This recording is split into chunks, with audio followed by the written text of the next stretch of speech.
श्री गणेशाय नमः। जय जीवदानी। धनु राशि कैसा रहेगा आपके लिए 2026? लिख दिया है मैंने। अपने भाग्य के, अपने नसीब के, अपने दैव के सिकंदर तुम खुद हो। आप खुद हैं, आप खुद लिखेंगे अपना भाग्य नसीब, जिसमें आपके लग्नेश 2026 में अतिचारी गति से रहेंगे मिथुन में, फिर चले जाएंगे कर्क में, फिर चले जाएंगे सिंह में। तो आपके जीवन में उलट फेर होता रहेगा और ये उलट फेर होते होते आप बहुत कुछ देख जाएंगे अपने जीवन में। आप देखेंगे यश, कीर्ति, सम्मान, आप देखेंगे डाउनफॉल ऑल्सो, जो थोड़े दिनों के लिए आएगा और थोड़े दिनों में आप सब कुछ समझ जाएंगे कि आपको कैसा रहना है। अब धनु राशि वालों की ढैया भी चल रही है, ये कोई भूले ना।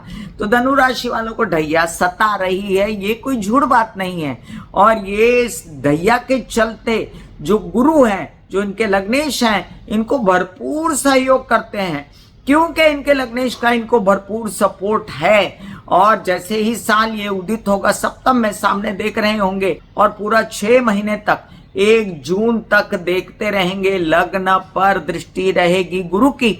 तो क्या डरने की बात है? एक तो मैं कहती आई हूं कि अपने शादी का बैंड बाजा बारात बजाइए, लेकिन ढैया के चलते मैंने देखा धनु राशि वालों की हिम्मत नहीं बन रही है, थोड़ा सा वीक पड़ गए हैं और कोशिशें कम हो गई हैं। अब बढ़ा दीजिए कोशिशें, क्योंकि सूर्य से प्रभावित ये साल आपको देगा हिम्मत, हौसला। सूर्य आपका भाग्य का स्वामी होता है, आपके नवम स्थान का स्वामी होता है, जिसका ओरिजिनल स्वामी काल पुरुष की कुंडली के हिसाब से गुरु ही होता है। और वहां पर भी पधारेंगे गुरु 31 अक्टूबर को। तो ये पूरे साल में अगर मैं एक एक करके आपको प्रेडिक्शन बताऊं तो ये साल आपको कई दूसरे ग्रह भी सपोर्ट कर रहे हैं, जैसे कि शुक्र भी सपोर्ट करता है धन लाने के लिए आपको सपोर्ट करते हैं गुरु हर प्रकार से, भले ही वो अपनी अतिचारी गति से चल रहे हों, और आपको सपोर्ट करते हैं शुक्र, जो धन लाने में आपकी मदद करते हैं, सहायता करते हैं, भले वो नौकरी से हो, भले वो लोन से हो, भले आपके नाना नानी या मामा मामी पक्ष से हो। तो भले ही आपने कुछ इस साल के लिए कुछ ऐसा काम किया हो जिसमें आपके बॉन्ड्स हों, आपकी एफडीज हों, आपके कई सारे ऐसे बैंकिंग इन्वेस्टमेंट्स हों जिससे आपको लाभ होने जा रहा है। अगर अब तक आपको मेरा ये वीडियो अच्छा लग रहा है तो कृपया सब्सक्राइब कर दीजिए मेरा ये YouTube channel beauty with astrology by Kamini Khanna. अगर आप कंसल्टेंसी चाहते हैं तो उसके लिए मैंने नीचे व्हाट्सएप नंबर दिया हुआ है, आप मुझे व्हाट्सएप कर सकते हैं और कंसल्टेंसी के लिए शुल्क है। चलिए अब शुरुआत करते हैं कि नए साल में धनु राशि वालों के लिए क्या होने वाला है। देखिए, जैसा कि मैंने कहा, अपना भाग्य के सिकंदर आप खुद होंगे। तो आप देखेंगे कि शुरुआती दौर में तो राहु आपके तृतीय में विराजे हुए हैं। तो जब राहु तृतीय में आते हैं, अचानक से काम मिलता है मीडिया, आर्ट, क्रिएटिविटी, आईटी से रिलेटेड। अचानक से इंसान को कोई नौकरी मिल जाती है, अचानक से कोई प्रवास करना पड़ जाता है, कोई सपोर्ट कर देता है आके, छोटे भाई बहनों के साथ मदद मिल जाती है, या अन्य कोई ऐसा व्यक्ति जो इन सब विभागों से कनेक्टेड है, या कोई व्यसनों में लिप्त है, या कोई ऐसा काम करते हैं जो व्यसनों से रिलेटेड है, या नेतागिरी अभिनेतागिरी करते हैं। ऐसे सब कार्यों से आपको हो जाएगा सपोर्ट और आपको मिल जाएगी नौकरी, आपका हो जाएगा काम, यात्राओं में आपका काम हो जाएगा। तो ये राहु तो वहां वर्ष पर्यंत रहने वाले हैं, तो राहु वर्ष पर्यंत आपको ऐसे मौके थोड़े थोड़े दिनों में ला कर देते रहेंगे आपकी झोली में, जो आपको भूलना नहीं है कि ये मौके बार बार नहीं आने वाले, क्योंकि राहु रोज रोज मौके नहीं लाके देता। राहु जो है मौके लाके देता है थोड़े दिनों के लिए, फिर वो मौका आपने कैश नहीं किया, फिर राहु पीछे हट जाता है। फिर राहु मौके लाके देता है, वो अगर फिर कैश नहीं किया तो वो पीछे हट जाता है। तो ये राहु की कहानी 2026 लिखेगा आपके लिए, और आपको राहु का फायदा उठाना है।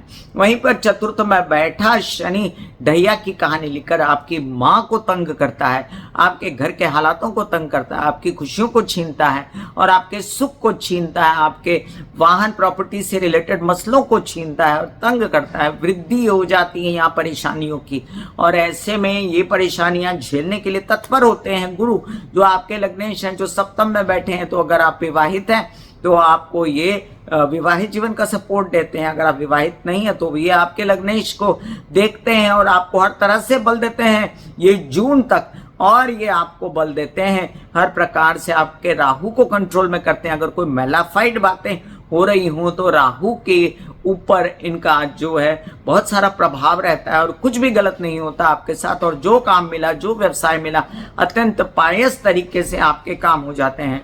यही गुरु जब आगे अष्टम भाव में जाते हैं तो लोग कहते हैं कि अष्टम भाव में अच्छा नहीं होता किसी भी ग्रह का बैठना, लेकिन उच्च के गुरु जब अष्टम भाव में बैठते हैं तो आप इससे आश्वस्त रहते हैं, क्योंकि ये आपके लग्नेश हैं और ये चले गए उच्च के होकर अष्टम भाव में।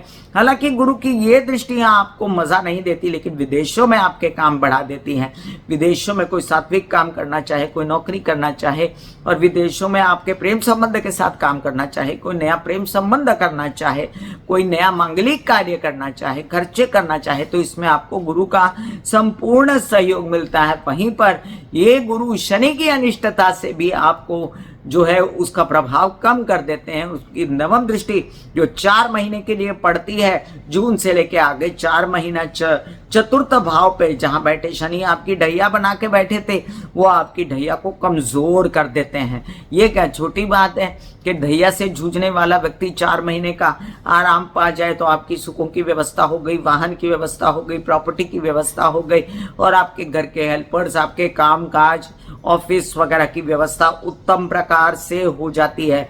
वहीं पर 31 अक्टूबर 2026 से गुरु आपके भाग्य भाव में मूव कर जाते हैं। भाग्य भाव मूलतः काल पुरुष की कुंडली के हिसाब से गुरु का होता है और वहां सूर्य का घर है, तो यहाँ सूर्य गुरु कॉम्बिनेशन में ज्ञान योग बढ़ जाता है और ऐसे में आपकी शुभ यात्राएं, ऐसे में आपके शुभ कार्य, लग्न पर इसकी दृष्टि तो 2 बार आते हैं शादी के योग आपके लिए, 2 बार आते हैं आपको बढ़ने के लिए आगे योग साल की शुरुआत से लेके जून तक।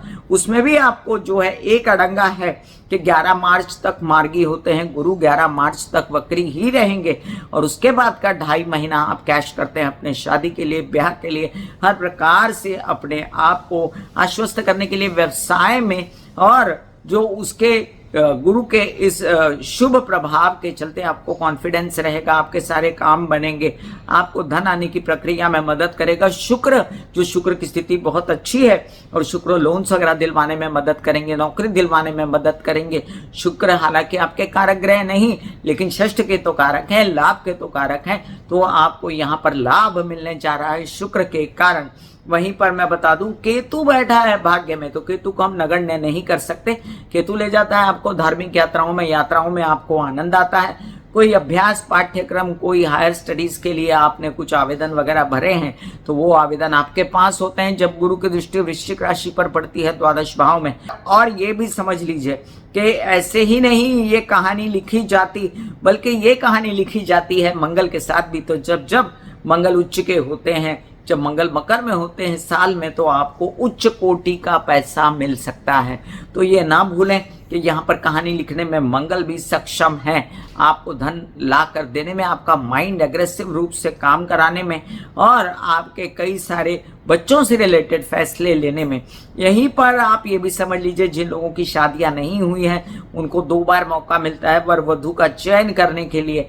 और अपनी माँ की तबीयत का ध्यान रखना आपके लिए सर्वोपरि रहेगा, क्योंकि आपकी माता के घर में शनि ढैया बनाकर बैठे हैं और उनको मसल से तकलीफ, नर्व से तकलीफ, किसी प्रकार से कोई मानसिक तकलीफ, कोई स्ट्रेस या अन्य कोई परेशानियां उनको रह सकती हैं, जिसका आपको ध्यान रखना है। अब गुरु के उपायों में मैंने कई बार बताया है कि केसर, गंगा जल और हल्दी मिलाकर अपने माथे पर लगाया करें तो गुरु चांदनी योग भी बनता है और साथ में आपके क्या कहते हैं गुरु का उपाय भी हो जाता है। किसी व्यक्ति को गुरु बनाइए जो आपको सही सलाह हमेशा दिया करे। आप ओम विष्णवे नमः के जाप कर सकते हैं। आप लड्डू गोपाल को तुलसी चढ़ा के विष्णु सहस्त्र नाम बोल सकते हैं, जो आपको बहुत सूट करेगा। आपके लिए हनुमान चालीसा भी बहुत बेहतर है, क्योंकि मंगल आपके पंचमेश हैं। और साथ साथ में एक और उपाय को हम यहाँ पर काट नहीं सकते, वो है सूर्य को जल चढ़ाना, जिससे आपका नसीब जो है जाग सकता है। तो मैं कामिनी खन्ना बता रही थी धनु राशि, धनु लग्न वालों को 2026 का ये राशि भविष्य, जिसका कैप्शन मैंने लिखा था कि अपने भाग्य के सिकंदर धनु राशि वाले आप खुद हैं। तो धनु राशि वालों, आप सभी को ढेर सारी शुभ मंगल कामनाएं 2026 की। ईश्वर करे आप सुखी और संपन्न रहें। ऐसे बॉडी को बोला जाता है कि आप रिलैक्स हो रहे हो, आप रिलैक्स हो रहे हो, वाकई में वो रिलैक्स हो जाती है।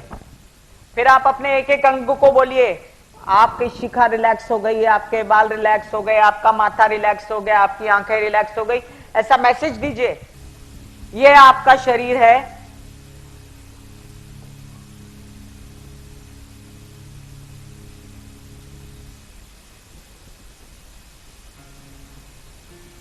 और आपकी बॉडी में मेडिटेशन जो है करने से पहले आपकी ये अवस्था होती है, जैसे आप सब अभी बैठे हो, यहां पर आपके कुंडलिनी शक्ति का निवास होता है, जिसे गुदा द्वार कहते हैं।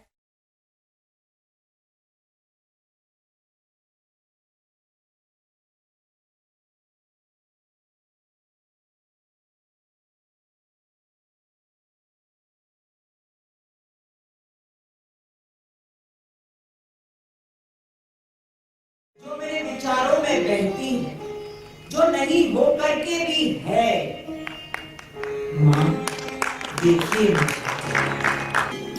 चलो, ख्यालों में ही सही, नींद न सही, जागती आंखों का सपना ही सही, झूम लेने दो, गा लेने दो, नाच लेने दो।